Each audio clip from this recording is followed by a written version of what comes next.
حضرت آل انڈیا مفتی اعظم ہند کانفرنس اور سے امانت اعلیٰ حضرت سبحان اللہ۔ باقی میں سب سے کہتا ہوں، گالی دینا ہے مجھے دے، کوسنا ہے مجھے کوسو، برا کہنا ہے مجھے کہو، انشاءاللہ العزیز صبر کر لے جاؤں گا، تمہارا جواب نہیں دوں گا۔ مجھے جتنی گالیاں دے سکتے ہو دے لو، لیکن قسم خدا کی اگر میرے مصطفیٰ کی طرف انگلی بھی اٹھایا تو جان اگر باقی ہے تو ہم جواب دے کر کے رہیں گے۔ اس لیے نہیں کہ صرف اور صرف یہ جذبات کی بات ہے، اس لیے کہ یہ ہماری جان سے زیادہ بڑھ کر کے معاملہ ہے۔ دنیا کو یہ معلوم ہونا چاہیے کہ ہم اگر اس کائنات میں سب سے زیادہ کسی سے محبت کرتے ہیں تو وہ اللہ کے حبیب مصطفیٰ کریم کی ذات سبحان اللہ سبحان اللہ۔ حضور پاک کی ذات ہے، اور وہی ہمارے جذبات ہیں۔ اور اگر یہ بات بھی سن لیں، کوئی اگر یہ کہتا ہے نبی پاک صلی اللہ علیہ وسلم کی شان میں کوئی بھوکتا ہے تو بھوکنے تو آپ کو کیا فرق پڑتا ہے؟ آپ کو کیا فرق پڑتا ہے؟ میں کہتا ہوں ہم اتنے بے غیرت نہیں ہوئے، تم تو اپنی بیوی کو چھیڑو تو اچھل جاتے ہو، ہاں تم تو اپنی بہن اور ماں کے خلاف نہیں سننا چاہتے۔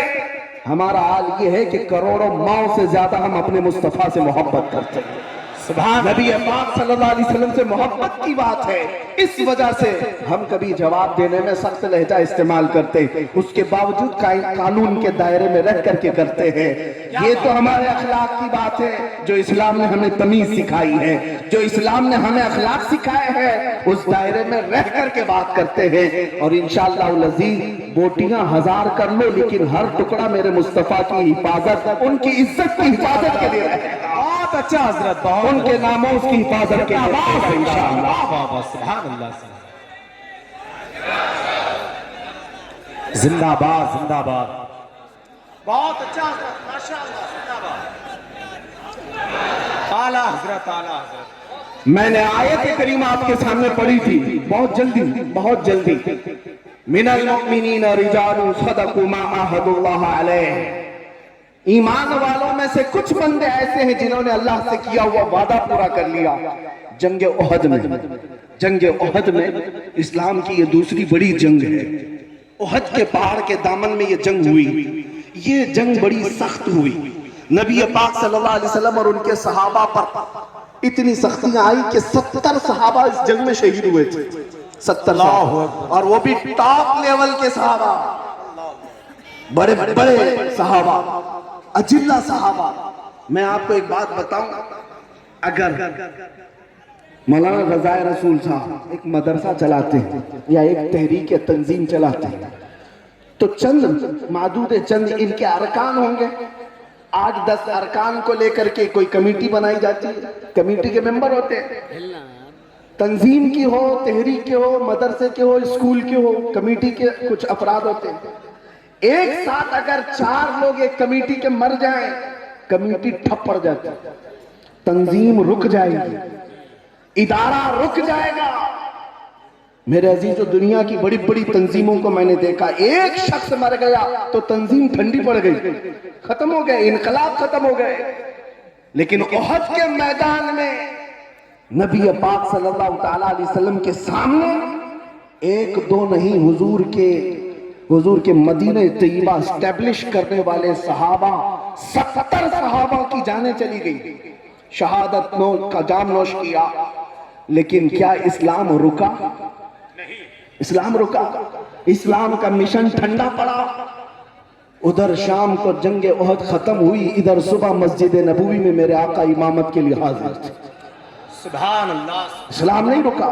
اس جنگ احد کی بات میں کر رہا ہوں جس میں امیر حمزہ کا کلیجہ چبایا گیا تھا، اس جنگ احد کی بات کر رہا ہوں جس میں عبداللہ بن جہش صحابی رسول ہیں جن کے جسم کے 80 ٹکڑے کر دیے گئے تھے، اور کفار و مشرکین نے ان کے ٹکڑوں کے ہار بنا کر کے گلے میں پہنے، عبداللہ بن جہش کا۔ اسی جنگ احد کی بات کر رہا ہوں جس میں انس بن نزیر صحابی رسول کو ایسا رون دیا گیا تھا کہ ان کی ایک انگلی کے علاوہ جسم کا کوئی حصہ ہی نہیں ملا، کوئی حصہ نہیں ملا، ایک انگلی کے علاوہ۔ ان کی بہن ہے، انہوں نے صرف انگلی دیکھ کر کے پہچانا کہ یہ میرا بھائی انس بن نزیر ہے۔ اس جنگ کی بات کر رہا ہوں جس میں خود رسول اللہ کے 2 دانت مبارک شہید ہوئے، حضور پاک صلی اللہ تعالی علیہ وسلم کے چہرہ اقدس پر لوہے کی ٹوپی جو پہنی جاتی تھی جنگوں میں، ایک کافر نے وہ لوہے کی ٹوپی حضور کے چہرے پر ماری، جس کی وجہ سے حضور کے رخسار میں تانچ لوہے کا ایک اندر داخل ہوا، اس کو نکالنے کی کوشش کی گئی تو حضور کے 2 دانت مبارک شہید ہوئے تھے۔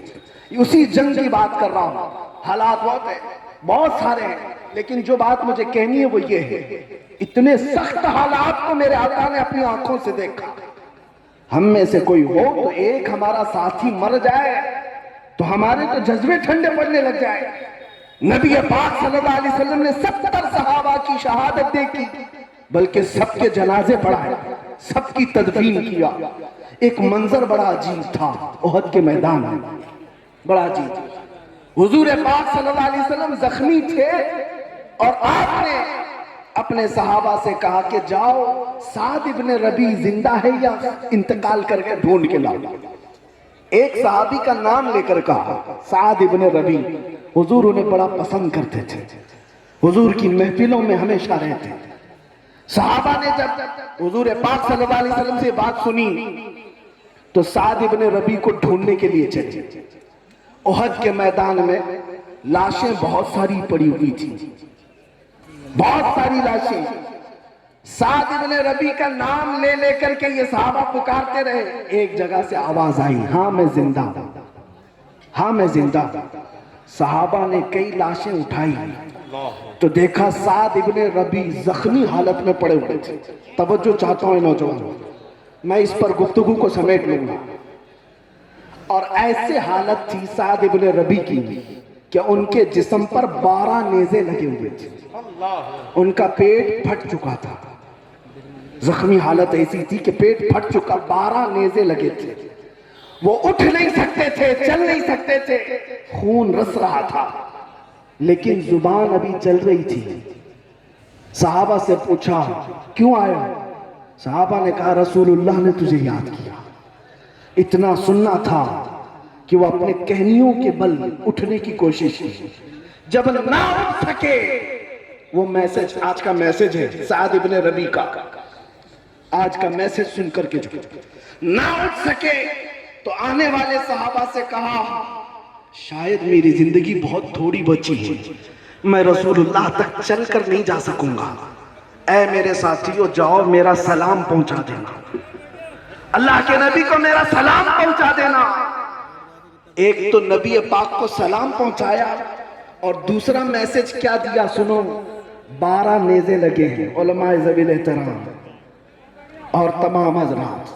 ایک آخری بات میری توجہ کرو، آخری بات توجہ کرو، جس کے جسم پر 12 نیزے لگے پیٹ پھٹ چکا، وہ صحابی سعد ابن ربیع میسج یہ دیتے ہیں اے میرے ساتھیوں میرے آقا کو سلام کہنا، اور پھر دوسرا میسج یہ ہے میری قوم والوں سے کہنا، مدینے والوں سے کہنا کہ اگر تم سب زندہ رہے اور تمہاری زندگی میں اگر کوئی رسول تک ہاتھ بڑھا دیا تو قیامت کے دن میں اسے نہیں چھوڑوں۔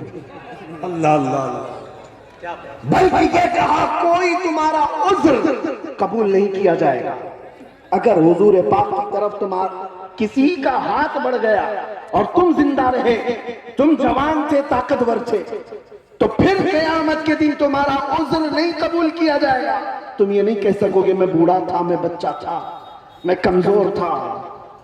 وہ صحابی رسول کا پیغام ہے میرے عزیزوں، وہی پیغام ہمیں جوش دلاتا ہے کہ کل بروز قیامت کہیں رب ذوالجلال کی بارگاہ میں کھڑے ہونے کے وقت ہم سے یہ پوچھ لیا جائے تو ہی وہ جوان ہے تیرے سامنے تیرے نبی کو گندی گالیاں دی جاتی تھی، تو جواب ہمارا کیا ہوگا؟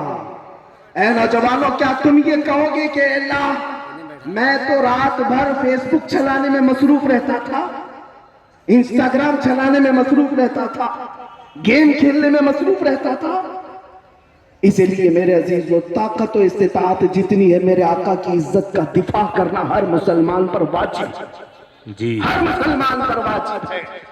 ہم اپنے نبی پاک صلی اللہ علیہ وسلم کی عزت کا دفاع کیسے کر سکتے ہیں؟ میں یہ نہیں کہتا کہ سڑکوں پر آ جاؤ، میں نہیں کہتا کہ پروٹیسٹ اور دھرنے اور آندولن پر بیٹھ جاؤ، یہ تو لاسٹ والی چیز ہے، یہ بڑی آسان سی چیز ہے۔ میں یہ کہتا ہوں اگر نبی پاک کی عزت کی اتنی زیادہ فکر ہے تو عہد کرو اے نوجوانوں، اٹھو کہ دنیا میرے مصطفیٰ کی طرف انگلی اٹھاتی ہے، میں قسم کھا کر کے کہتا ہوں اب جیوں گا تو مصطفیٰ کے طریقے پر چلوں گا۔ واہ واہ، سبحان اللہ سبحان اللہ، بہت اچھا حضرت۔ حضور کے اخلاق پر جیوں گا۔ دنیا مجھے تانا دیتی ہے تو دے، کوئی مجھے سے جلتی ہے تو جلے، کڑتی ہے تو کڑے۔ دنیا ننگا گھومنے پر آج فخر کرتی ہے، تو مکین گنبد خضرا کے اخلاق پر کیوں نہیں فخر کر سکتے؟ اللہ اللہ اللہ، کیا بات ہے، واہ واہ۔ کیوں نہیں فخر کر سکتے؟